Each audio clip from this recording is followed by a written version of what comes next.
Okay, so we are recording, I guess. This is supposed to be Ask Me Anything About Story. What happened was last week, I posted on Facebook a call para kung sakaling may mga tao dyan na yung gustong malaman yung proseso ko sa paggawa ng kwento. Kunwari may alam ako.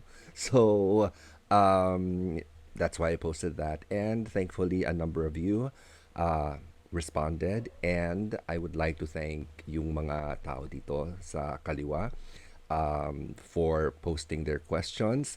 And the reason why I'm posting their names right here kasi marami sa mga questions na nag-overlap. So kumbaga when I mention the questions, I won't be mentioning who actually asked that kasi nga yung parang may nagdodoble. So the people right here, ayan, ito, ayan. Thank you very much for asking those questions. I'll try to be as brief with my answers as possible, although I cannot guarantee that kasi pagdating sa mga questions na ito, I tend to be medyo madaldal. So, pasensya na kayo. Ayan. Without further eclavu, let's start with the questions. So, the first question is, what was the birthing idea for your stories? Do you think of the premise first, or the plot first, or the character first? And how do you start with world building? So yung mga questions na ito medyo related sila sa isa't isa. So I will try to answer all of them in one go. So to answer all of these questions, I need to premise this or preface this by saying na when I started creating stories, particularly One Night in Purgatory and the first book of Joshua Saturna, um, many people know that during that time I was just making stories based on instinct. So, kumbaga, I was just creating the story based on how I thought a story should go, and it came from all of the movies and TV shows na napapanood ko before. And by watching all of those films and TV shows and some books and comics, yung parang kay papano, and I'm sure you might agree with me, na you sort of like develop a sense of how a story goes, even though you're not really sure of how it's broken down, yung ganyan. It's all instinctive. So that's how I started making those stories. One Night in Purgatory and Josh Saturn, of the first book. So, when was pressured, in a sense, to create the sequel for Josh Saturna, nagkaroon ako ng dilemma because it was the first time na nagkaroon ako ng prompt. Okay, kasi for the first two books that I made, wala akong ano, it was just like, you know, wala lang, parang it was just an idea that I decided to make into a story, yung ganyan. Pero this time may prompt. And the prompt was make a sequel for Saturna, ganyan. And I was like, paano yun? How do you make a story? Ganyan. How do you formally make a story? So, in 2015, parang because nga, I was just throwing ideas down on my drawing pad, ganyan, hindi sila nagko-coalesce. Parang hindi, there was nothing locking in, ganyan. So, it was there in 2015 that I decided that I needed to study it. So, I became a student of story, at least the formal way of creating stories. So I bought the books, whatever book I could find. I ordered on Amazon. Went through websites, and wala, yung parang um, ultimately I found that thing called story structure. Ayan. So it was the concept of story structure that really locked things in for me. Na what story structure was all about, how it helps with the story, ganyan, ganyan, ganyan. And doon nagkaroon ako ng light bulb moment, knowing what story structure was. And so I tested what I learned about story structure sa Kalakang, Maynila. Ganon. And I also tested it dun sa mga plays na sinulat ko. I also tested it in some of the screenwriting projects that I did, ganyan. And, eventually, parang, as they say, kapag when you repeat things, doing story after story after story, yung kahit paano naging part of you na. So, um, so that's how I learned how to construct a story. And yung pagdating kasi sa birthing idea, kung parang where do those ideas come from? Does the premise come first, or the plot first, or the character first, or even the world first? Ganyan. It really depends. Ganyan. Kasi yung my background generally kasi is theater before comics. Well, halo, ganyan. So, kumbaga, a lot of what I learned in theater na-apply ko sa comics. And primarily, it's about character. It's about character. It's about the journey of the character. So, one could say na I start with character, but it's not always the case. Sometimes, for example, with One Night in Purgatory, it was a question. It was a question based on an actual experience of someone that I knew many many years ago. Ganyan. So the story of One Night in Purgatory is similar to the experience of that person that I knew. Of course, the story in One Night is not exactly what happened, but it was like I just took the idea of the best friends who were one was homosexual and one was straight, and somewhere along the line they developed into some kind of relationship, yung ganyan, and then the how it fell apart, yung ganon. So that's where that started. For Judge Zaturna, it was an image. It was not a situation. It was an image of a person swallowing a huge rock. So that was like it was an actual uh, picture that entered my mind. Yung ganon. For what else? For Judge Zaturna sa Kalakang, Maynila, it started with a question: what if Dodong cheated? So that's where the whole idea of Kalakang, Maynila started. Yung ganon. So it's not so much.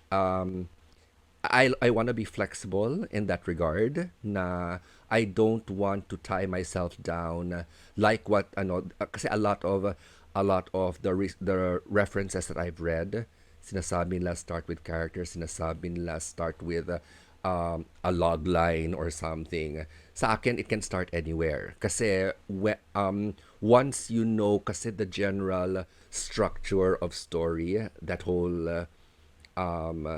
chart of progression ng isang story, for me, it's really just a matter of filling in the blanks. So, kumbaga, if I start with a character in a situation, then I just find saan sa structure na yon pwede siyang ipasok, and then let it grow organically from there.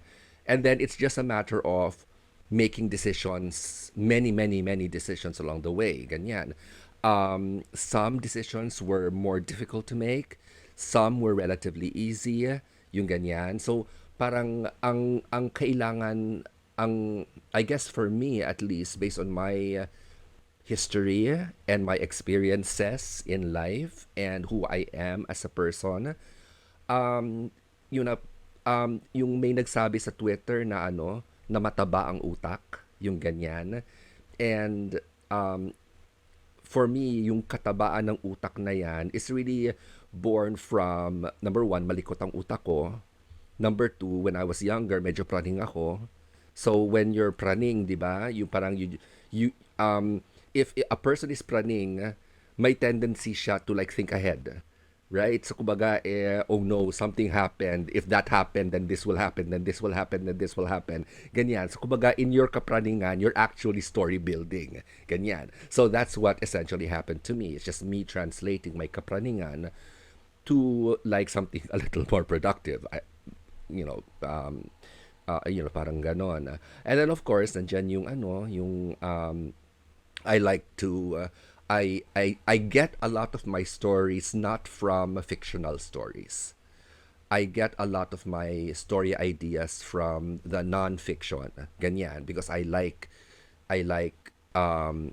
watching documentaries. I like reading feature articles, ganyan, mga ganon, news, ganon. So generally, a lot of my ideas come from those, ganyan. Um, and how do I start with the world building? I think yung nga yung parang the world building kasi um, when I parang here's an example. Yung well kasi yung sa mga kwento ko, it's really all of them are generally contemporary, ganyan. So contemporary setting, there's really not much a lot of world building going on. If there's any kind of world building in the contemporary setting, it's really just parang parang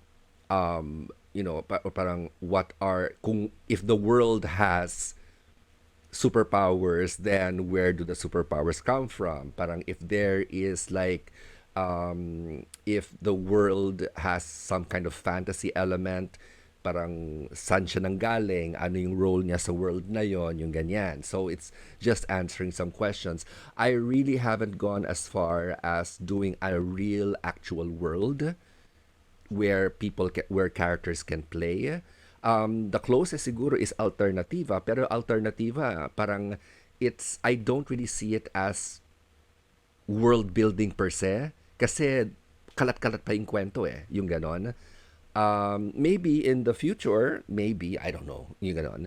Um, some things might like eventually form into some kind of world, pero wala pa ako doon. So and to be very honest, I don't think um, right now with the stuff that I want to do, and um, parang I don't think I'll reach that point wherein I will create like a series with a world and ganyan, yung mga tipong Lord of the Rings or tipong Hunger Games or ganyan.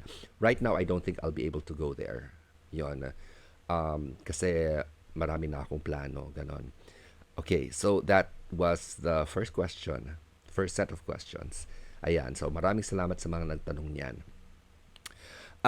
What is more important for you as a writer? The plot and its momentum to drive the story forward, or the characters and how well realized they are as beings. Okay, so actually lahat yung ganon. Kasi character informs plot. 'Di ba? A plot cannot happen unless characters are making decisions. Yung ganon. A story happens because characters make decisions. So, it's not a question of which is more important. They act, both character and plot, they're intrinsically connected. Yung ganon. Ayun. So, yeah, I guess that's the only answer to that question. Yeah, characters determine story, and it's one of those challenges para sa akin, when I'm trying to figure out, for example, there's a scene wherein I want a character to do something. Yon, halimbawa, it's happened like a couple of times in Kalakang, Maynila. I wanted certain characters to do something, but then there's something in my head. It's like the character telling me, no, I will not do that. Or, hindi ganon yung personality ko.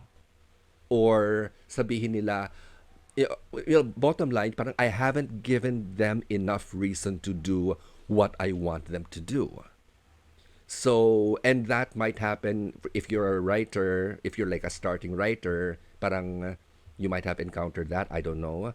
Pero yun nga, parang para sa akin, because character is important, their actions have to be valid, and their actions need to be validated by number one, the urgency of the decision, and number two, saan sila nanggagaling sa kalooban.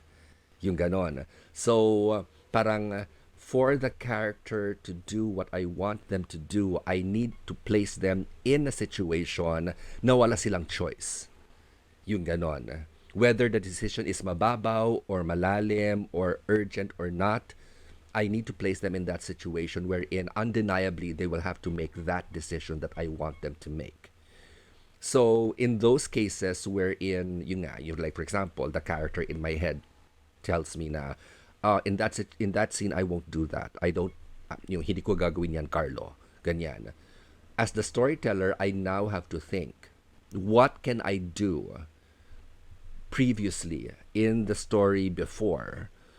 What can I do to make them do what I want them to do? Ganyan. So meron ako mga aayusin. Ganyan. And that's why I think when it comes to making story, the storyteller, the story creator is the god, essentially. Ganyan. So the god who will place the characters in a situation and parang they will do what the God wants them to do. Ganyan. Without it looking pilit. Di ba yung ganon? So that's always a challenge, yung ganyan. So I guess I answered that question.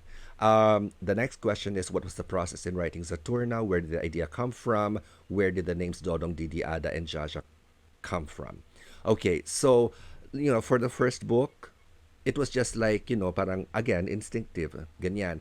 A lot of people commented that the way I write dialogue is very natural. Yung parang, I don't know how true that is. Yung parang it's very like colloquial, ganyan.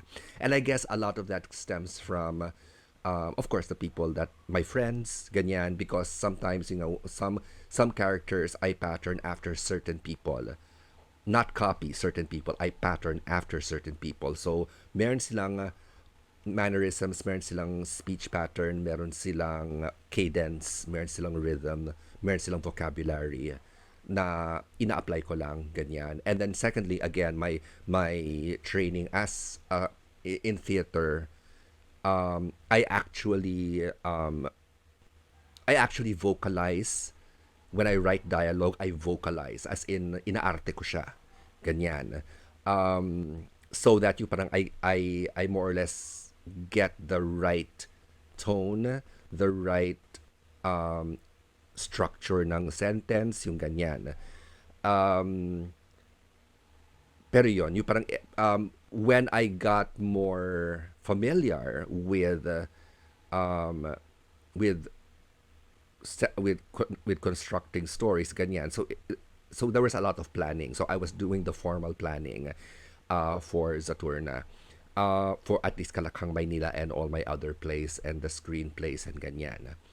Um, Pagdating sa general process, ang ginagawa ko, it's really chunking.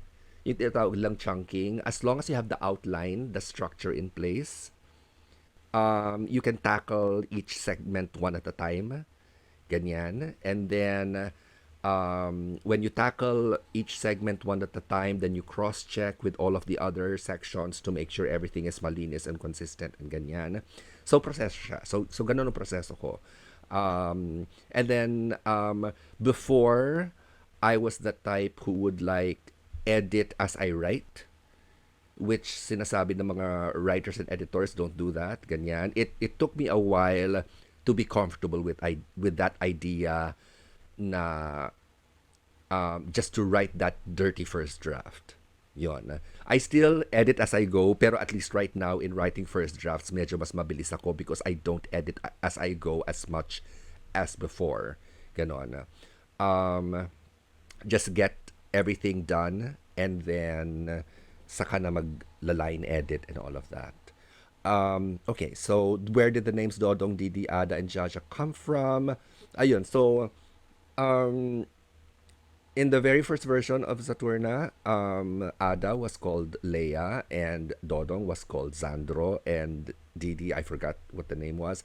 Pero eventually it became Dodong, Didi, and Ada. I don't know if it's because of, again, the rhythm of those names. Ada, Didi, Dodong, Ada, Didi, Dodong, ganyan. Um, Zsa Saturna came from Saturn. So it's going back to the whole idea of the classical way you would name a superhero, ganyan, kahit hindi related, ganon. So Saturn, Saturna, someone mentioned before, Saturn girl of the Legion of Superheroes, yon, tumpak, ganyan. So, and then Jaja naman, I just needed to get that alliteration na the first letter have to be the same way you have Peter Parker and Reed Richards and Sue Storm and yung ganon. So I wanted a Z name.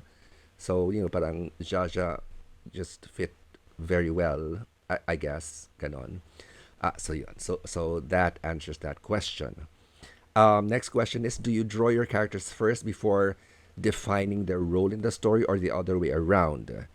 Um, it depends. Kasi some characters, when I think of a character na wala pa, as in blank canvas pa lang siya as a character, parang, yun nga, parang nabivisualize ko what they could look like. So I would sketch them out. Kahit I would give them a name. And then, kahit hindi ko pa sila kilala, kung anong, di ba, kung anong ugali nila or anything, they're just interesting to visualize. Ganon. Sometimes I would do that. Um, and sometimes naman, parang I have the character in mind as an ugali, as a set of characteristics, and then I would draw that. So, again, I'm flexible pagdating doon. Um, how do you start character development? What's your process in doing your characters?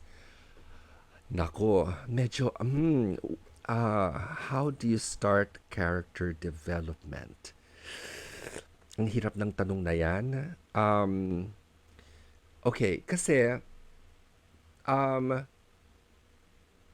para sa akin, siguro para sa akin, I guess, yung I have templates. I have I have my laundry list of stereotype characters na tinitweak ko lang, 'di ba? So I have the seryoso character, I have the madaldal character na parating nagpapatawa, I have the hunk character, yung ganyan. Naka-template yan sa akin. Which, of course, syempre, it's very limiting and that's why, kasama sa proseso ng being a storyteller is to try to expand your repertoire of the different kinds of characters. And yun nga, yung parang I have a book sa bookshelf ko on the Enneagram, ganyan. And then there are websites about different kinds of personalities. So, kumbaga, yun. So if I need if I convince myself that I need a new type of character, then I would go to those kinds of resources to see how I could create a different kind of character beyond my stereotype list. Pero ultimately, ang importante kasi sa akin sa character development, you're talking about character development and therefore, nandyan yung paano sila magbabago. Okay? Paano sila magbabago as a character throughout the story. And it's tied into plot.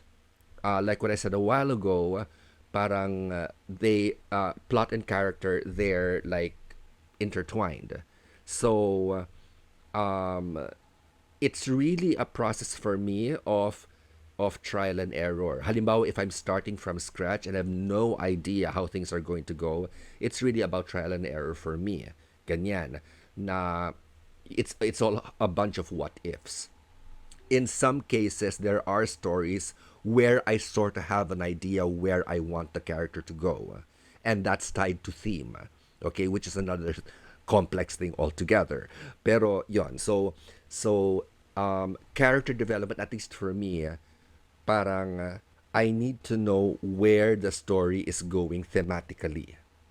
Yon, I guess that's like the the most straightforward answer. It's not the clearest answer kasi, di ba, we're talking about theme eh. So, kumbaga I guess, okay, one way I can articulate that is I need to be able to, when it comes to any story that I make, there has to be a point. 'Di ba? Kailangan may point yung kwento. Um, why am I making this story in the first place? Why am I going to invest all of my time in making this story? Why does this story matter to me? So, kailangan ko yon before before a lot of things actually happen. Um, once I find out that quote unquote that message, that theme, it's now a matter of finding that particular character who will define that theme in that story. Yung ganon. So, whatever it is that I want to say in the story, it's a character or a certain character who will essentially represent that. Yung ganon. Sa totoo lang, when it comes to theme, that was like the last thing na hindi ko naintindihan pagdating sa paggawa ng kwento. Kasi ang dami ko nabasa na theme is like this, theme is like that, theme is like that. Ang dami-daming nagsasabi na it can be the moral lesson, it can be the thread, quote unquote, the thread that like ties the whole story together, yung mga ganyan. Um, so it can be like the message that the author wants to say, ganyan ganyan. So ako personally, I will boil it down to a sentiment. I guess that's like the word that I will use. It's a sentiment that I need to explore. It's a sentiment that I need to express, and therefore I would need characters to be able to take that journey into eventually experiencing that sentiment, or um, parang develop into like, parang into like um uh sorry. Ang hirap niyang i-articulate. Pero yun, para sa akin, it's really sentiment. And that's how the character actually starts for me. Ayan. Um, ito, next question. How do you plan your plot twists? Ayan, ito yung... Okay. So, when I was doing Alternativa, I was very like, um, I'm very thankful na maraming naaliw sa mga twist na nilagay ko sa mga kwento, ganyan. Um, I want to say that I don't know. I want to say that I don't know how I come up with plot twists, ganyan. Um, Kasi in ano, and there's a word that I learned from a friend of mine from theater, si Tax Rotakyo. And the word is bale, as in to break or to snap or to bend, ganyan. It's always the question of, in a story or in a scene or in a situation that seems stereotypical, paano mo babaliin yon? What can you do that can make it unique, can make it different, can make it special, can make it memorable, despite its being a typical scene? Ganyan. So, paano mo, and it's a constant thing. Um, Not just in the plot, but also in the dialogue, yung ganon. It's also in like, in, specific things in specific scenes, ganon.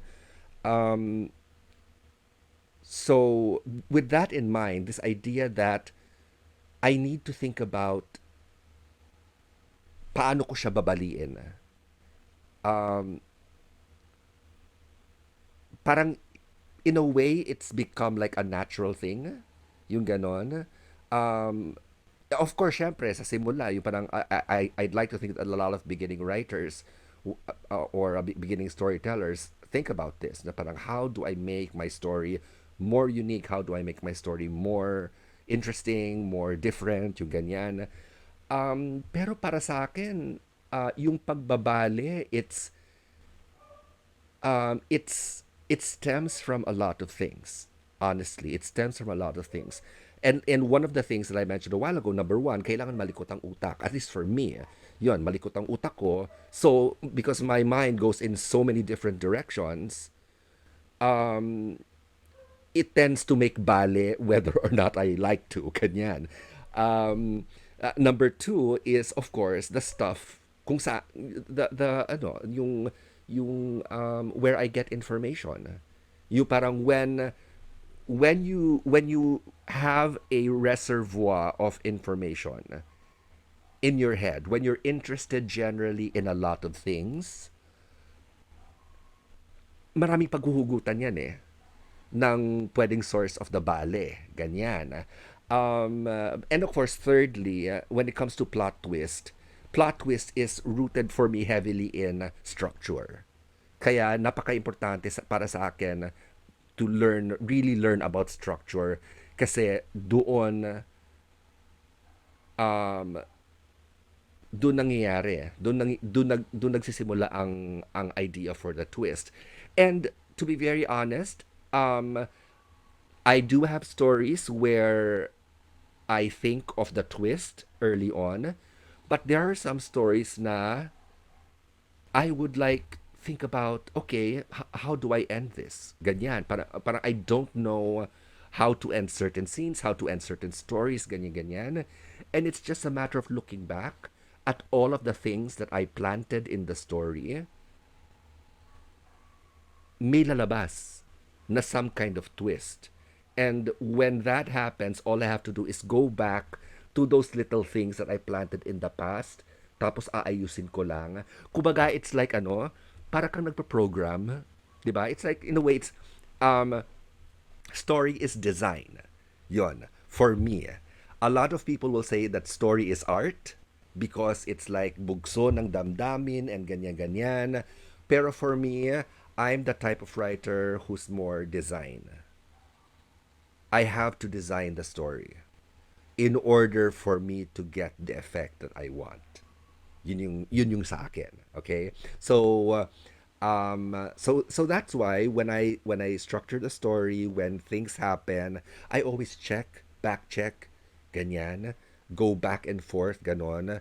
Um, even down to the did this character actually say something significant enough in this scene that could lend to the twist that will happen later on? Do I need to amplify that dialogue in a way? Do I need to introduce something more to make the tahe more um yung more to make more powerful yung ganon or ganon?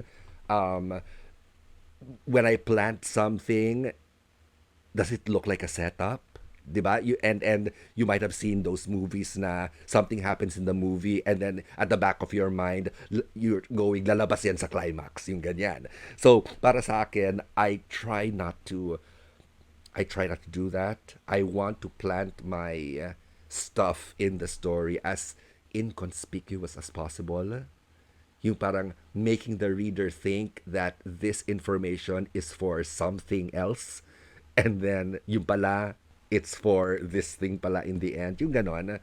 um I actually learned that in Ant-Man, the first Ant-Man movie. So um pero yun, so that's how I plan, quote unquote, plot twists, ganyan. It's really being familiar enough with the goings on in the story. If, for example, I don't know what the plot twist will be, or sometimes nga yung parang habang when I daydream, ganyan, thinking of what to write next, ganyan, for alternativa, ganyan, parang it's an actual search. Yung ganon. Parang paano ko babaliin ito? Yung ganyan. So I hope I answered that question. Next question is, what is the one piece of writing advice or writing rule that has generally always worked for you or that you always strive to follow? Okay, so I need to make a distinction here between writing and story craft. Okay, so story craft is the actual designing ng kwento. Writing is the actual writing. Ganyan. Um, One piece of writing advice or writing rule, get an editor. I guess that's it. But find someone who can correct your writing for you. Kasi yung when you look at my writing, I write with a certain style. particularly when it's like the Filipino stuff. I write with a certain style that's parang napapansin ko na nga yung pattern ko when I write in Filipino because I'm not really well versed in Filipino compared to English. So I notice the limitations in when I write Filipino. My vocabulary is not as huge as my vocabulary in English, ganon. Kaya yun nga, yung parang the fact that people appreciate how I write in Filipino, it's just a huge thing for me kasi talagang so you'll notice that in my Filipino works, may mga characters na nagsasalita ng English and that's because hindi kaya ng powers ko na ilahat, na lahat din ng ang Filipino dyan. So,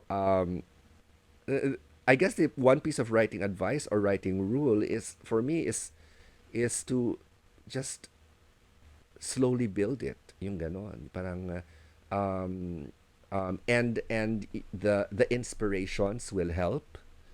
And there's a future question about that. Pero yung I guess para sa akin is when I read and I see something that a writer does that's like, maybe I can use that. Yung ganon. Di ba sinasabi nila, steal like an artist. And I've been stealing, I've been an art thief for, yeah, generally I've been an art thief for the entirety of my storytelling quote unquote career. Um, and and the key is when you are when you're an art thief, when you steal like an artist, the trick there is to make it look like it's yours. Yung ganon. Yun. I don't know if I succeeded, pero um, that's that's how I do things. Um, okay, so what do you miss about traditional work that digital drawing does not fulfill? Um, the organic nature of trad. I mean, when I do digital, I try my best to like program the brushes to emulate the way I do things. Pero wala akong patience na kumutkot ng brush settings. So, kumbaga, parang what you see in Kalakang Maynila is like the closest I could get to the latter part. If you'll notice, there's a quality in Kalakang Maynila that's different um, from the first part of the book to the last part of the book, and that's because like for the first two parts, that's like almost 100% trad. Yon. It's the third part that's almost all digital. Yon. So kumbaga parang um uh you'll see if you're keen enough, you'll see the difference. Pero yun, if drawing in trad, it's really the organic quality of it. Yun. What things do you consider in deciding which medium or art form to use in telling the story you're creating, whether you should tell it as a play, as comics, in prose, with or without illustrations?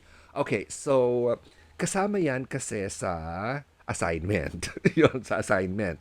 Um, by default, comics ako kasi yun ang gusto kong gawin. When I joined Virgin Love Fest, the festival of plays in the Cultural Center of the Philippines, of course, the prompt was, kailangan mo magsubmit ng play of this certain length, yung ganyan, so yun yung prompt. So you're forced to adjust to that. And of course, you have to be familiar with the advantages and limitations of theater. Um, Particularly, for example, the space, you're only working with a certain amount of space. You're working with the idea that there is an audience, yung ganyan. So, di ba sabi nga nila na yung because ang dami-daming tao sa loob ng teatro, then you can't really write whispers in your script kasi although there is such a thing as a stage whisper, but I try to avoid that ganyan.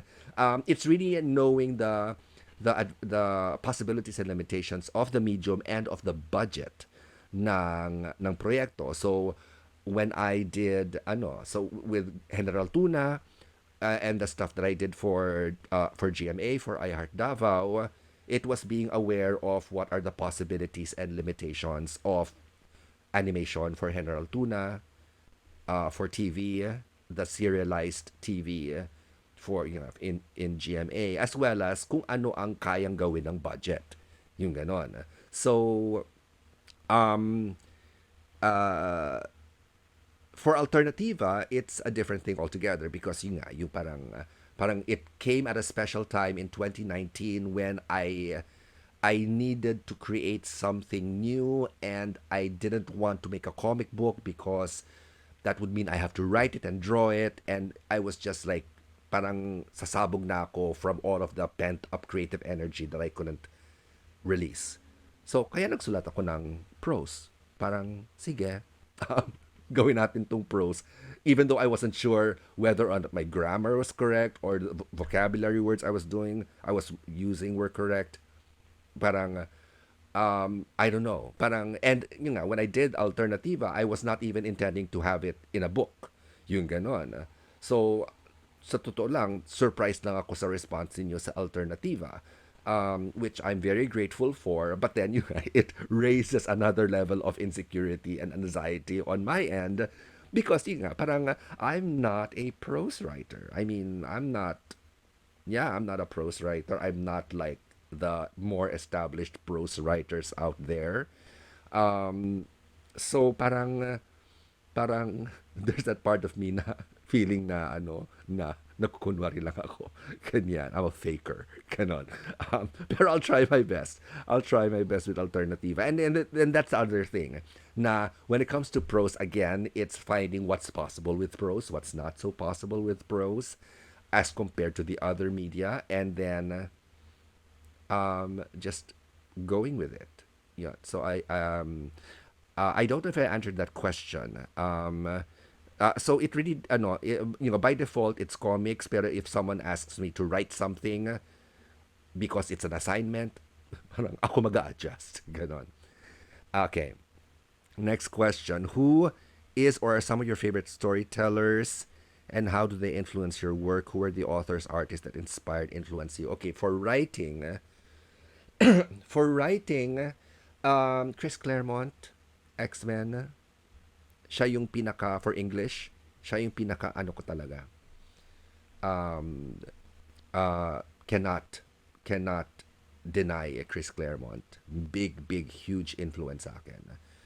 Grant Morrison is also up there. Kasi, baliw kasi siya in a nice sort of way, ganyan. Ibang level kasi yung utak ni Grant Morrison, ganyan. And Ayun. So Chris Claremont, Grant Morrison for comics. Yon. And then when it comes to film, it's oh my God, what's his name? I'm gonna have to I'm gonna have to find that name first.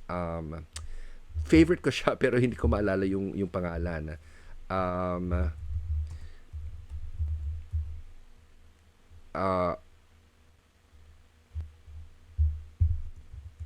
sino ba yun? Si Aaron Sorkin. Ayun, Social Network.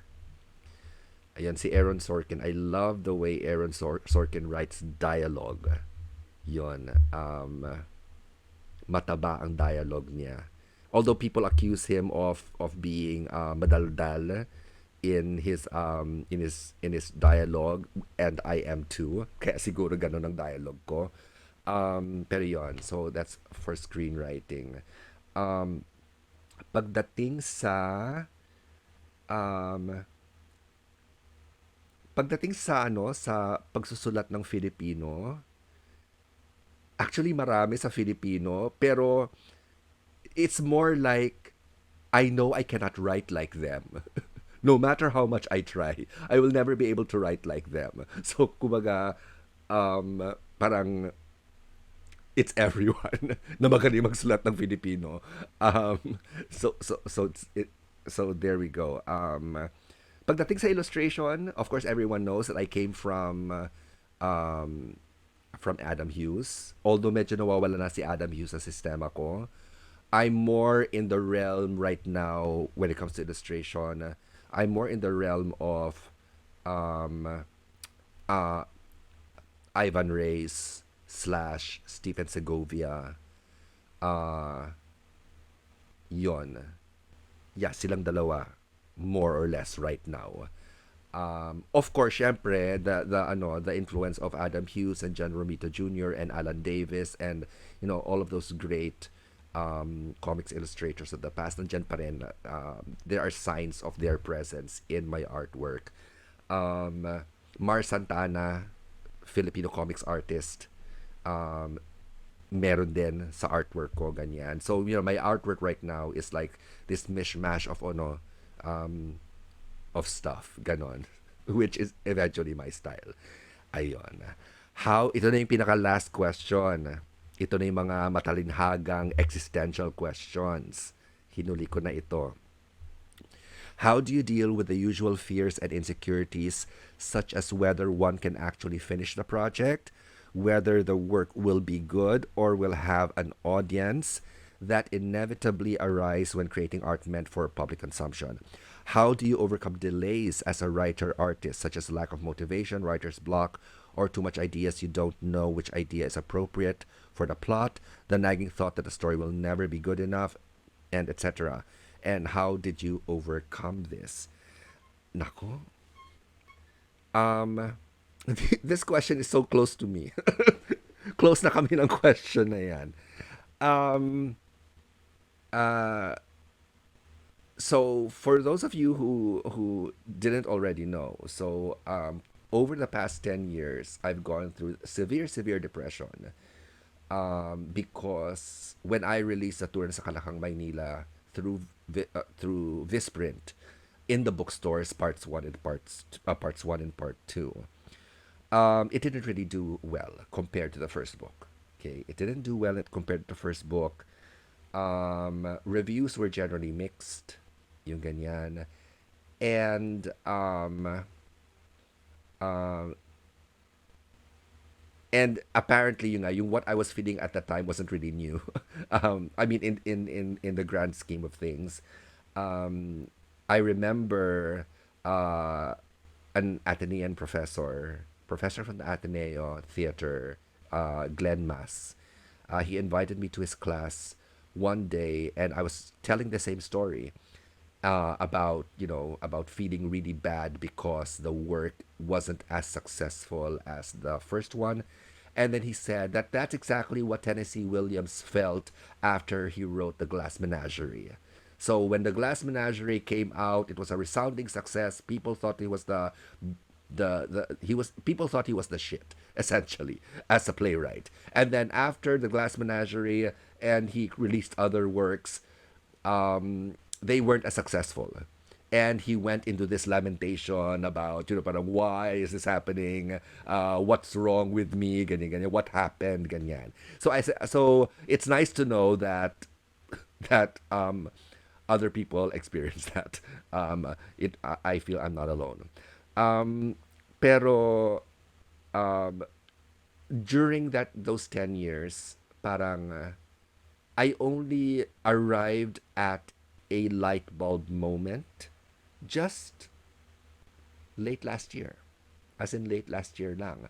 And that's why for those who follow my work, you'll notice that um, beginning around November, October, tuloy-tuloy na yung trabaho ko. I did Jazz Saturna sa PNU. And then, tinapos ko na yung Kalakang Maynila. And released part 3 from July to August, last July to August. And now we have the book. Ganyan. And the what really pulled me through was really asking myself, why am I doing this in the first place? Ayan, why am I doing this in the first place? Why am I investing all this time and effort in learning, in piecing a story together, in drawing page after page, na agar itong Kalakang Maynila, it's 280 comics pages, di ba? Arnold Are levels yan. Yung ganon, di ba? So, kumbaga, and I'm not even as fast as Arnold. Ganon. And yun nga, I don't even know if Kalakang Maynila, the entire story will be as successful as the first. Um, pero I went through it, ganyan. Because it was the realization na I like doing it. Um, I won't earn money from this. Um, pero and I like it. Ganon. And that's also the reason why I had to take on a part-time job. That's why I took on Benild to teach ganyan because I needed a part-time job so that I will have the extra time to actually do what I want to do. Ganyan, which is making stories, making comics, drawing ganyan. So yun. So if the issue is um, being delayed, let's go through the lack of motivation. The question is why is there a lack of motivation, 'di ba? There can be many reasons for the lack of motivation. For me, the lack of motivation was really because I was thinking hindi naman maganda yung kwentong to eh. Yung ganyan. It's not good enough. Ganon. For the people out there, they're not buying it. Ganyan. So, bakit pa? Ganon. And then, of course, yung counter dyan, bakit mo ginagawa in the first place? Kasi gusto mo. So, parang, to be harsh about it, kung ayaw ninyo, edi wag. Yung ganon. Basta gagawin ko siya. Yung ganon, dahil gusto ko. So, ganon ang naging, in a sense, yung naging mentality ko. Writer's block, too much ideas, you don't know which idea is appropriate for the plot. The whole thing about too much ideas or you're not sure what to do with the story, for me, what helped me really was the education eh. Yung parang it's going back to learning how to construct a story. Kasi once you know how to construct a story formally, the technical way of forming a story, and you practice it, eventually you'll get the groove of it. You'll know more or less how to navigate it na um yung it will answer the question about what idea is best for the story. It will answer it will answer those questions. Because well, at least that helped me when I started to learn it and apply it. Yung ganon, you start to get the feel of how it's supposed to go. Um, the nagging thought that the story will never be good enough, again going back to that idea na why are you doing this in the first place, whether the work will be good enough and have an audience, you'll never know. I guess that's the answer. You'll never really know if your story will have a big audience. And I'll tell you why. I'm sure you know na maraming mga kwento dyan na ang pangit. Pero, sikat. Meron din namang mga kwento na ang ganda. Pero, hindi sikat. So, ganun lang yon. Yung sinasabi nila na your story will find its audience. I think, yeah, that's true to an extent. However, what it doesn't say is how big the audience will be. 'Di ba? Your story will find its audience. We just don't know how big it's going to be. So, yon. So it's very possible na kung napapangitan ka sa kwento mo, just do your best, put it up online, and please look for constructive feedback. Because that's the only way you'll know whether or not your work has some merit. Kung tayo ay gagawa tayo ng kwento, tapos hindi tayo hihingi ng feedback, if we're concerned if our story is good enough, how will we know if our story is good enough? 'Di ba? That's why when the book came out, yung Kalakang Maynila, para ako nagmamakaawa sa mga tao na please post a review, please share with your sa Facebook na if you like it or not. Yun. Because it's the reader who will decide the longevity of an author. Ganun lang yun. So, um, so if you're concerned about your story being not good enough, ano yung standard mo ng good enough? 'Di ba? Yun ang unang tanong. Because if you don't know what the standard of good enough is, how will you know if it's not good enough? Ganon. So, assuming that you don't know what the standard is, then get feedback. 'Di ba? Get feedback. Um, uh, if your story is a romance, then ask those who like romances. If your story is something that's related to anime, there or like is anime-ish or manga-ish, then ask people who read that. Yun. Then that's the only way we'll know. Ngayon, of course, when you ask for feedback and they say it's crap, then the question is, will you let it affect you? Yun lang naman yung tanong dyan. Kung may nagsabi na ang pangit-pangit ng gawa mo, pwe, yung ganyan. Will you give up? Will you say to yourself na, I suck at this? Ganyan. Sana hindi. Kasi pang ilang kwento mo ba yan? Ganyan. So if you've only done one story and you expect it to be super, super, super fantastic and people will absolutely love it, parang wag muna natin unahin ang sarili natin. At least for me, parang right now, I approach my stories from a vantage point of innocence. As in, I'm just gonna do what I feel the story deserves, and bahala na. Parang, I will put it out into the world, and if someone notices it, then thank you. And kung walang pumansin, edi, at least nakapag I did what I wanted to do, which not a lot of people can do. Yun. The fact that we are able to create stories or actually have the time to create stories, that's a privilege in itself, di ba? A lot of people have dreams of becoming writers, but because of certain yung personal situation nila, their obligations, their schedule, they're not able to do what they want to do. Pero if you're able to finish a story, that's like, yeah, parang that's a big thing in itself, 'di ba? But then of course, syempre, there's always that question. I want this to make money. I want this to ganyan. If you wanted to make money, if you wanted to like be something financially significant for you, or give you some kind of financial return, then you have to do the what other writers do. Get an editor. Let an editor critique your work. Let find the better readers. Let them critique your work. Yung ganon. Just for you to be sure. And when you get criticism, when you get a critique from these people, it adds to your education din eh. Na, di ba? Parang which you can apply in a next story. Yung ganon. So, ano to? Level up lang ng level up. Ladder lang yan. Ganyan. So, um, uh, for some people, they might say, ito na yung kapraningan ko. My praning mind is now activated.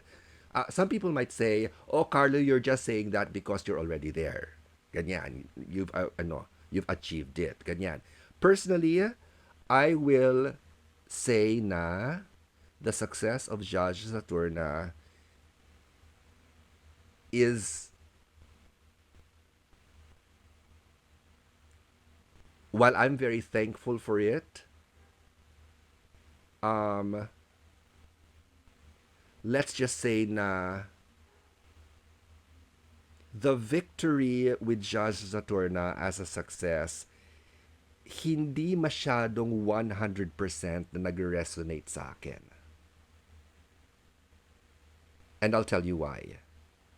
Like what I said before, I was just working on instinct with Judge Saturn the first book. Gawa ako ng gawa.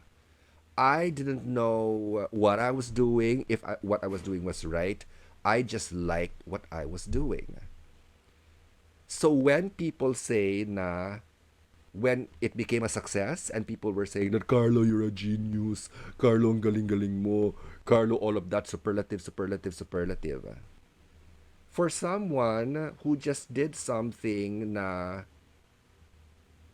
aliw to, ganyan, trip ko lang, I don't really know what I'm doing. Yung parang when someone tells you you're a genius, you're like, will you 100% believe it?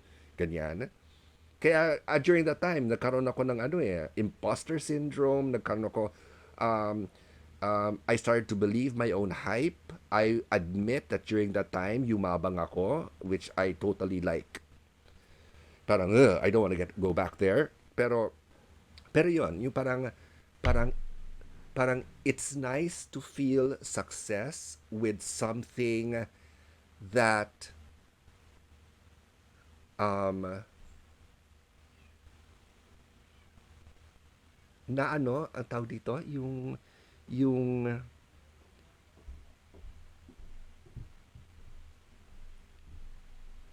yung deliberately pinagpaguran mo, yung you deliberately wanted to make sure that it was the best that you could do. Ganyan. With Jaja, di ba, I was just doing it. Parang I wasn't thinking about, oh, I should do my best here because Shorva, Shorva, Shorva. Oh, I should make my dialogue like this because Shorva, Shorva, Shorva. Ganyan. Wala akong ganon.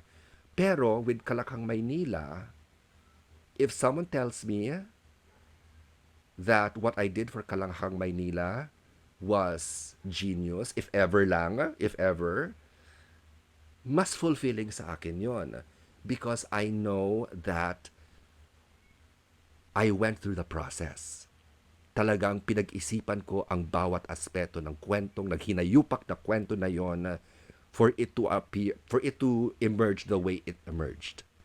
Ganyan. So ayun. Uh, So, kumbaga, parang I feel more a success now compared to when Jaja first became a success. Yung ganon. So, in your case, di ba ang haba-haba ng sagot ko? Pero yun nga, um,